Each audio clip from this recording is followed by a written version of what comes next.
મોટા સ્થાને બેસેલા લોકોના મન જ્યારે નાના થઈ જાય ને ત્યારે સમાજને બહુ મોટું નુકસાન થતું હોય છે. નાના વિચારવાળા, નાના હૃદયવાળા એવા લોકો જ્યારે મોટા સ્થાને બેસી જતા હોય છે ત્યારે સમાજને બહુ મોટું નુકસાન થાય. હાથની ઘડિયાળ મોડી પડે તો એક વ્યક્તિ મોડો પડે, પણ ગામનું ટાવર હોય ને એ જો મોડું પડે ને તો આખું ગામ મોડું પડે. એમ જ્યારે એ સ્થાન પર બેસેલા કોઈ મહાપુરુષ અને એ જો દિશા ભૂલે તો સમાજને મોટું નુકસાન. તો જે ચર્ચા આપણે કરવાના છે શ્રી વલ્લભ તત્વની એવી ગૂઢ અને એવી આનંદાત્મક ચર્ચા છે, અને એમાં પણ આપણે કેન્દ્રમાં ગોપાલદાસજી રચિત વલ્લભાખ્યાનને ગાવાના છે. આ ગુરુ ત્રણ વસ્તુ આપે એમ કહે છે ભક્તો, સંતો, આચાર્યો. ગુરુ દ્રષ્ટિ આપે, ગુરુ મસ્તી આપે, અને ગુરુ ભવપાર ઉતારવાની કસ્તી આપે. સૌથી પહેલા તો દ્રષ્ટિ આપે. સુરદાસજીના પ્રસંગમાં જુઓ ને, મહાપ્રભુજીના શરણે આવ્યા. જો મહાપ્રભુજીના સેવકોમાં સૌથી પ્રસિદ્ધ કોઈ સેવક હોય ને હિન્દુ ધર્મમાં તો એ સુરદાસ છે. સુરદાસજીને બધા જ ઓળખે, સમગ્ર હિન્દુ સમાજ. પણ એ કદાચ નહીં જાણતા હોય કે કોના સેવક છે. શ્રી મહાપ્રભુજીના. આંખના આકાર પણ નથી. મહાપ્રભુજીના શરણે આવ્યા. મહાપ્રભુજીએ કહ્યું કઈ કીર્તન સુનાવ. હો પતિ તન કો ટીકો, હો પતિ તન કો નાયક. પોતાના પતિતપણાને ગાયું. અને મહાપ્રભુજી ખીજ્યા ને કહ્યું, સુર હોય કાહે ગીગ્યાત. સુર થઈને શા માટે રડે છે? અરે ભગવત લીલા ગા જાસુ દોષ કટે. પોતાના દોષો બહુ ગાવાથી દોષો જતા નથી, પણ દોષોથી મુક્ત થવાનો સરળ ઉપાય ભગવત ગુણગાન છે. લોકોના ગુણ ન દેખાય તો ભગવાનના ગુણ ગાઓ. જો કાદવથી કાદવ ન મટે એના માટે તો સાબુ જોઈએ. અને ઘણીવાર એવું થઈ જાય, તમે પોતાના દોષોને સ્વીકારી લો ને. બહુ જ લોકો એમ કહી દે આ તો બહુ ક્રોધી, આ તો બહુ ક્રોધી, આ તો બહુ ક્રોધી. અને તમે બી સ્વીકારો હું તો ક્રોધી, પછી ક્રોધ કરવાનો પશ્ચાતાપ એ ન થાય. કારણ કે એમ થાય કે હું તો છું જ ને. દોષ ગાવાથી દોષ મટતા નથી, ભગવત ગુણગાન ગાવાથી દોષોથી મુક્ત થવાય છે. તો મેં તો ભગવત લીલા કશું જાનત નહીં. અને મહાપ્રભુજી શરણે લીધા અને કહ્યું, સુરદાસ ચલો ગોકુલ કે દર્શન કરો. અને જ્યાં આટલી આજ્ઞા મહાપ્રભુજીની થઈ, જેને આંખોના આકાર પણ નથી, એને નંદ બાબાના આંગણામાં હાથમાં માખણનો લોંદો લઈ વ્રજરજથી લિપ્ત થયેલા બાલકૃષ્ણલાલ ઘૂંટણીએ ચાલતા દેખાવા લાગ્યા. શ્રી મહાપ્રભુજીની વાણી સ્વરૂપાત્મક છે. દ્રષ્ટિ આપી, મસ્તી આપે. કેવી કેવી મસ્તી! કુંભનદાસજીને તો અકબર બાદશાહે બોલાવીને કહ્યું કે મારા કચ્છ કંઈક વખાણ ગાઓ, તમે બહુ સારા કીર્તન ગાઓ છો, બહુ સરસ ગુણગાન કરો છો. કુંભનદાસ કહે કે હું ગાઈશ તો તને દુઃખ થશે. ના ના, કંઈક તો ગાઓ. અને કુંભનદાસે ગાયું, ભક્તન કો કહા સીકરી કામ, આવત જાત પનૈયા તૂટી, બિસર ગયો હરિ નામ. અરે જાકો મુખ દેખે દુઃખ ઉપજત, તાકો કરનો પડ્યો પ્રણામ. એકવાર તો અકબર બાદશાહ પણ હલી ગયા. તો પછી સમજાયું કે આ તો ભક્ત છે, અને મારાથી કંઈક સ્વાર્થ હોય તો મારા વખાણ કરે ને. આ તો પ્રભુની લીલામાં મગ્ન છે. ખુશ થયા ને કહ્યું, કુંભનદાસ કંઈક માંગો, જે માંગો એ આપીશ. કુંભનદાસ કહે કે રહેવા દો, ભક્તની પરીક્ષા ન કરો. કહ્યું ના, હું આપવા માંગુ છું. ત્યારે કુંભનદાસે કહ્યું, જો માંગવાનું કહો છો તો એટલું જ માંગુ છું, આજ પછી મને અહીંયા બોલાવતા નહીં અને તમારો ચહેરો બતાવતા નહીં. તો ભક્તને તો શેનો ભય? નિર્ભય હોય એ જ ભક્ત છે. ભક્તને ભય ન હોય. અને એટલા માટે આ કોરોના કાળમાં ભગવત નામે જ આપણને બચાવ્યા નહીં. ઘણા તો લોકડાઉનમાં હતા ને તો ત્યાંથી ફોન કરે, જે મારે તો કથા કરાવવાની છે, સેવા કરવાની છે, મનોરથ, મને કઈ ના થાય એવો આશીર્વાદ આપજો. ઠાકોરજી છે, કઈ નહીં થાય, પ્રભુ રક્ષા કરશે. સમય સંજોગો છે, ભગવત નામ જ આપણું બળ છે. કેટલા લોકો દુનિયાભરમાં આવા સમયે ભગવત નામ લઈ લઈને આ સમયને પસાર કરી દીધો. મસ્તી આપે, ગુરુને ભવપાર ઉતરવાની કસ્તી આપે. કેવા કેવા જીવો શરણે આવ્યા. મહાપ્રભુજીના, ગુસાઈજીના 84-252 વાર્તાઓ ભરેલી છે. અને કેવા ભવપાર ઉતાર્યા છે. કઈ બધા જ ઉત્તમ હતા એવું નથી. કોઈ ચોર હતો, કોઈ કામી હતો, કોઈ ક્રોધી હતો, કોઈ લોભી હતો. આપણે ત્યાં લોભીની વાર્તા આવે કે એક મુઠ્ઠી ખાંડ માનસીની સેવા આપી તો એને એવું લાગ્યું કે એક મુઠ્ઠી વધારે પડી ગઈ. હવે નથી દૂધ, નથી અગ્નિ, નથી ખાંડ, માનસી સેવા કરે, પણ સ્વભાવ માણસને ભક્તિમાં નડી જાય, સેવામાં નડી જાય. અને દૂધમાં હાથ નાખ્યો ખાંડ કાઢવા, ઠાકોરજી હાથ પકડ્યો કે આમાં તારું શું જાય છે? નથી દૂધ, નથી ખાંડ, માનસી સેવામાં તારું કઈ. પણ મૂળ વાત એ હતું કે પ્રભુએ હાથ પકડી લીધો. બસ આ જ ગુરુની કૃપા છે.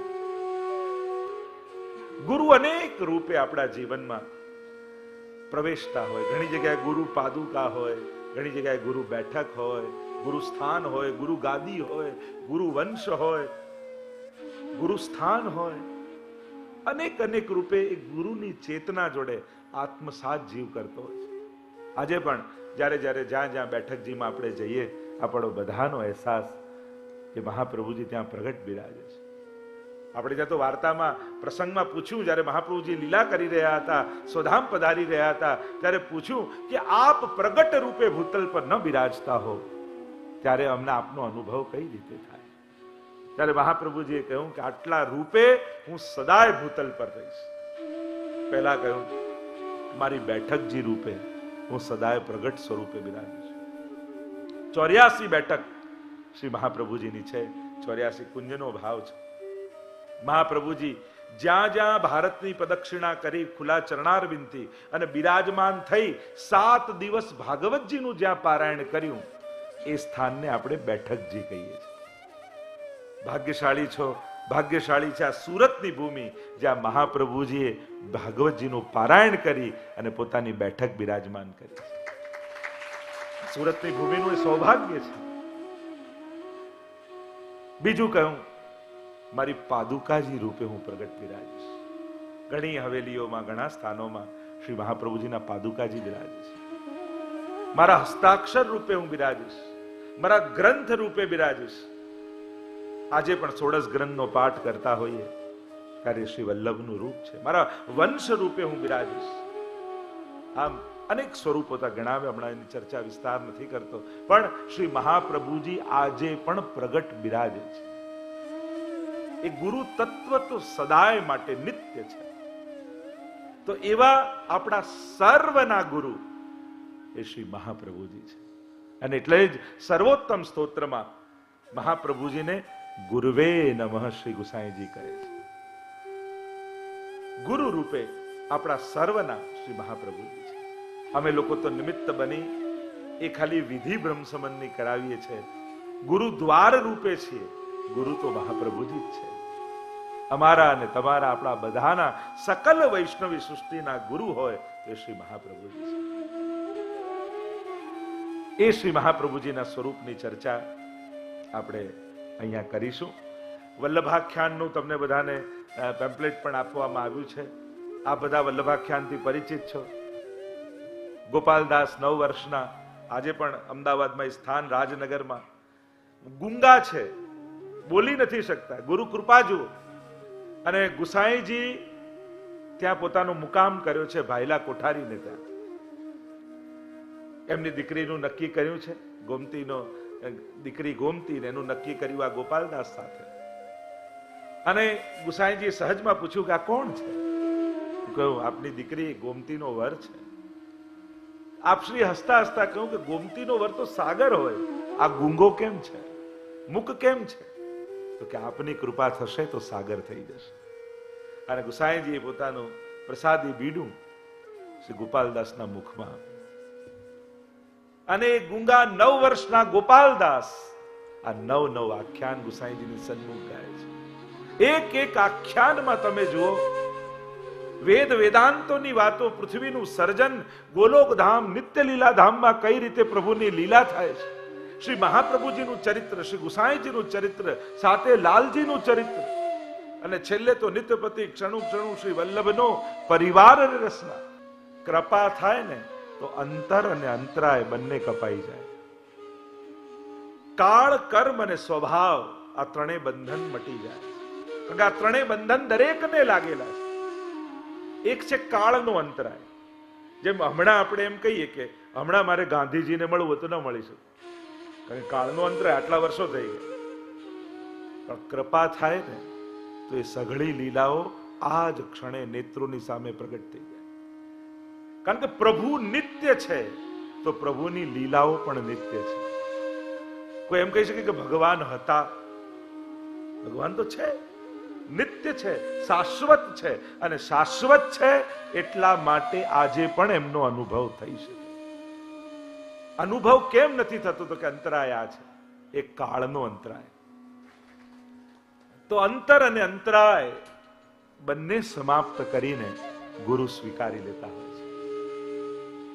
એવી કૃપા થઈ ગોપાલદાસ પર, જે ભૂતકાળમાં બન્યું, પોતે તો 9 વર્ષના છે, પણ મહાપ્રભુજીના ચરિત્રને જોયું, ગુસાઈજીના પ્રાગટ્યને જોયું. વિચાર તો કરો. ત્રીજું આખ્યાન જુઓ. આ પોષ મધ્ય આંખની સામે દેખાય છે. અષ્ટ સખાની વાણીની વિશેષતા તમે જુઓ. અષ્ટ સખાની વાણી સાક્ષાત છે, આંખોથી જોઈને ગાય છે. એનું પ્રમાણ શું?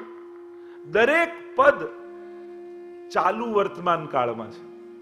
ક્યાંય ભૂતકાળમાં નહીં. ભોજન કરતા હતા, છાક કર્યું હતું નહીં. દેખો રી હરી ભોજન ખાત, આજ દધી મીઠો મદન ગોપાલ. તમે દરેક પદ જુઓ. કોઈ ભૂતકાળમાં તમને નહીં મળે કે આવો આવી લીલા કરી હતી, કે આમ આરોગ્ય હતા, કે આમ નહીં. આંખની સામે લીલા ચાલે છે. દેખો રી હરી ભોજન, આપુન ખાત ખવાવત ગ્વાલીન. Present continuous tense. બધા જ પદ ચાલુ વર્તમાન કાળ.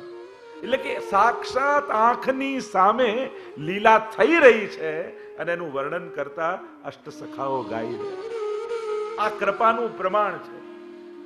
પ્રગટ નયનન લીલા દિખાવે. 41 પદમાં કહીએ છે ને કે નેત્રોની સામે એ લીલાઓ પ્રગટ થઈ જાય. અને એટલા માટે આ ગોપાલદાસ પર પણ એવી કૃપા થઈ. ભૂતકાળ, ભવિષ્યકાળ અને વર્તમાન ત્રણેયને ગોપાલદાસે ગાયું.